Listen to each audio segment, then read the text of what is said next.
as you're pulling out your A2 notes, I need to have a discussion with you. Yesterday in class, we defined the term rational functions. Do you remember? It's the very first vocabulary word in this section. We defined the term rational functions. In plain and simple terms, can anybody sort of tell me what a rational function looks like? What the equation looks like?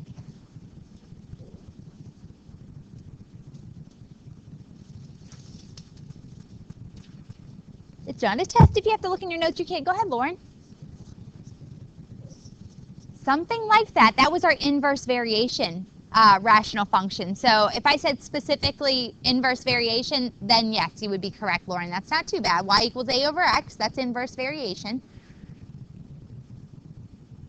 A rational function. Rational in math class is fancy talk for Mahoney. That's irrational. So rational means something that can be written as a, what do you think, Tyler? Yeah, it's a fraction. That's all. It's just something that can be written as a fraction. Okay, we need to tweak that definition just a little bit, it sounds like. When we talk about rational functions, you throw x's into the mix. So specifically, rational functions are fractions that have polynomials in the top and polynomials in the bottom. Okay, with that being said, so you have a polynomial on the top and a polynomial on the bottom. The other thing I need to talk to you about today is the degree of a polynomial. I need you to let that term hit you and think about it for a second. The degree of a polynomial. Does anybody remember what that phrase refers to? If I ask you to find the degree of the polynomial, does anybody remember what you're asked to find? A couple of you do. Nick, go ahead. It's the highest exponent. Very good. It's not hard to do. You just pick out the biggest exponent. But remembering what that phrase means is actually the tricky part. Yes. So when I say find the degree of the numerator, that's not a word. When I say find the degree of the numerator, I'm looking for the highest exponent in the numerator. When I say find the degree of the denominator, you have to find the highest exponent in the denominator. Okay. So I think you get that. Now let's talk about example 3, shall we? First of all, let's just talk about the equation that we see. In part A, the function says y equals 4x minus 2 over x minus 1. This, by definition, is a rational function. There's a polynomial on the top and a polynomial on the bottom. Do you see it? All right, now I have a question for you. What is the degree of the numerator? Evan, it is 1. Very good. What is the degree of the denominator? Mahoney, it is 1. Very good. Notice, the degree of the numerator is the same as the degree of the denominator. This directly affects your horizontal asymptote. We're going to talk about 3 cases as we move through the next 3 days, to be honest. Yeah, 3 cases as we move through 3 days. Today's lesson is about how the degree of the numerator and the degree of the denominator affect the asymptote. And then ultimately, we're only dealing with 1 case where they're the same. So if you look, just to review, the degree of the numerator in this problem, you, out of my way. All right, the degree of the numerator is the same as the degree of the denominator. To get your asymptote, to get your horizontal asymptote in this case, it's real simple to do. Do you see the numbers out in front? You could circle them. 4 over 1, or 4, is going to be our horizontal asymptote. Again, it's another case of the math problem itself is not hard to do, but remembering when to do it can be tricky. Notice when the degrees were the same, the horizontal asymptote is now what we call the ratio of the leading coefficients. Evan, what's up? That's the next couple days. Today we're just taking care of the case where the degree of the numerator is the same as the degree of the denominator. We've actually already previewed one of the other cases. Because you asked, I'm going to answer. There's another case where we talk about the degree of the numerator being less than the degree of the denominator, like these here. It's automatically 0. for your y your y asymptote, your horizontal asymptote. But that's something we take care of starting tomorrow. You can hold that thought till tomorrow, Evan. Today we're only focusing on when the degree of the numerator is the same as the degree of the denominator. It's a mouthful, but the answer for your asymptote is the ratio of the leading coefficients. So you just circle the numbers out in front.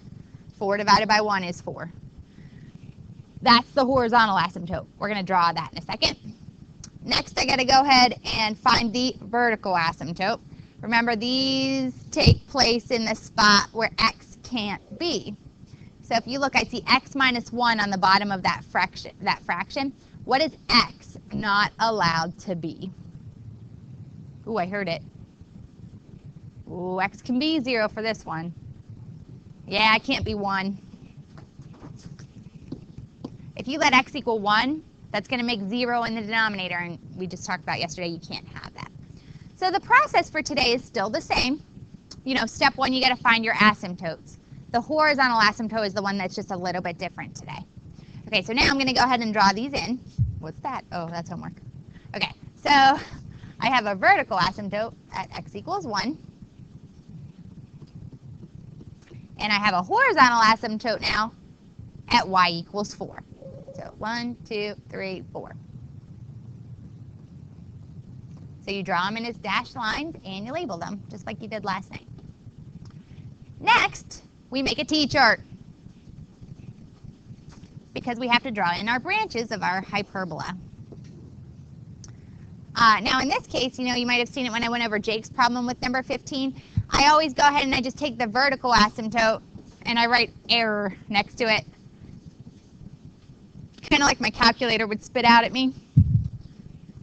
So I can't have any values at x equals 1.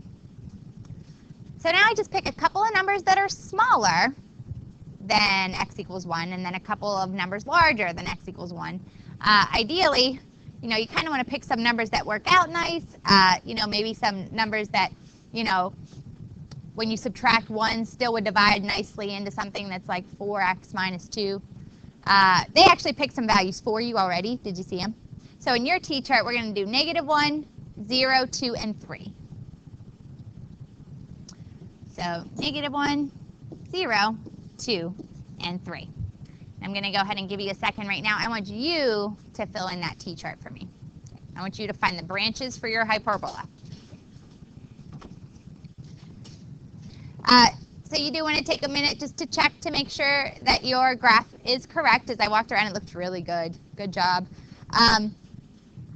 So make sure you have your points. You'll see that I did a little arithmetic. You don't have to include that. You can, you know, just make your t-chart, do a little mental math to get your values there. That's fine. But I did a little bit of scratch work just to show you where I got my points. And then in addition, you want to make sure that you have your domain and your range correct. Real quick, just to make sure my class understands this. What's this U mean? In union with. Okay, good. Alex, what were you going to say? I thought I saw you. No? Okay. I'm just seeing things. It's cool. All right. Any questions about that one? Okay, so the big idea for today's lesson, the big new thing is, oh my gosh, there's another way to look at the horizontal asymptote. I want to do one more thing before I cut you loose on the 2 practice problems that are left over in this section of notes, because you're going to do part B and part C on your own in just a moment. The last thing I want to talk with you about is how could you verify, it seems kind of arbitrary right now that our asymptote just happened to land at 4. But I want to show you that, you know, this actually happens. So what I want you to do is take out your graphing calculator, and in your y equals screen, I'd like you to type in our function. Remember that when you type these into your y equals screen, you must remember to quantify your numerator and your denominator. That means put it in parentheses. So you'll see that I have parentheses around my numerator, parentheses around my denominator. Some of the newer model calculators, you know, they're a little smarter. They won't mess up, but I don't know if I'd lean on that 100% yet. So I would always quantify your numerator and quantify your denominator. Okay, you're going to go ahead and press graph. It has a big black line running down 1. Oh, you still do? So remember the mode? Remember how to... Is it? Oh, man. I'm going to have to take a look at that. Anybody else have the black line running down their graph at the asymptote? It's not supposed to be there. Well, again, Nicole, you were smarter than your calculator. You know that that line shouldn't be there. Okay, so that's what we should have on our graph. Does anybody not have this graph? Okay, so with that, I want you, just for fun, join with me now. We're going to press table.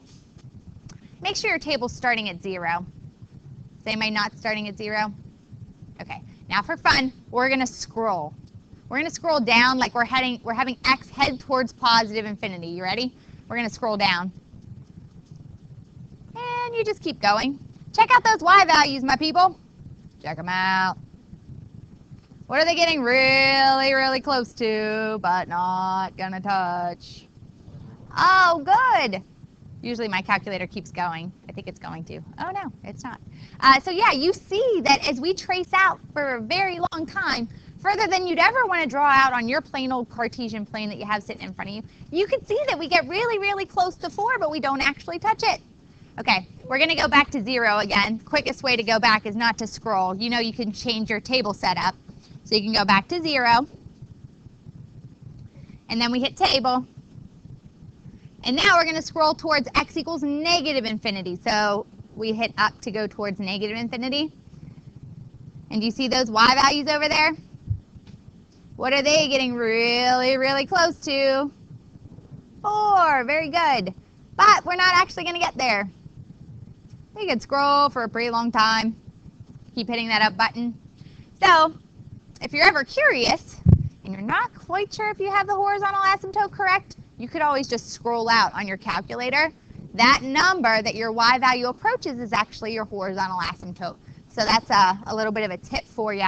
If you're really unsure about our 3 rules, you got the first one today. If you're really unsure about the 3 rules, you do have a way to sort of check that with your graphing calculator. Okay. All right, questions about that before I cut you loose on a little independent practice? All right, so right now you have 2 practice problems to go ahead and take care of for me. You have part B and part C. I'm going to have you do those, okay? So as you're passing up your red folders, your tests are in them. There's part B. That's what that should look like for you. Make sure your T-chart is correct. This is also one of those habits. It's a good habit. You're looking up and you're checking your work. These are meant to be done correctly, not just done. So you're looking at your T-chart, you're checking to make sure your coordinates are correct, your asymptotes are correct, your branches are correct, your domain and your range are correct.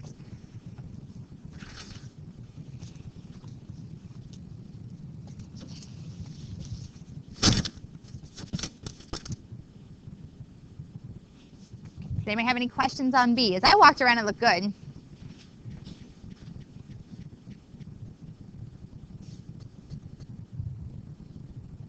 Oh, you were here. What happened? Okay.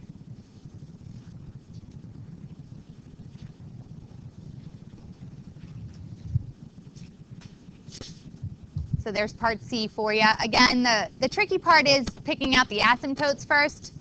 The degree of the numerator should be the same as the degree of the denominator. In this case, it is. So what I did with this style of problem is I just circled the numbers out in front. See that -2 and -1? Those are called the leading coefficients. So my horizontal asymptote is just where the ratio of the leading coefficients are. So I took -2 and divided it by -1. Poof! Horizontal asymptote right at y equals 2. Next, I had to do a little bit of work to find my vertical asymptote. Remember, the denominator of a rational function is never allowed to be 0. That was in the definition you copied yesterday. So all I did there, I showed you a little bit of my scratch work. I just set that denominator not equal to 0.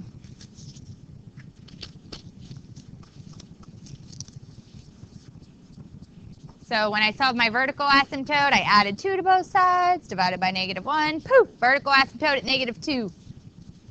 And then it was from that point, I went ahead and I went to my calculator, grabbed a T-chart, grabbed my branches, jotted down my domain and my range.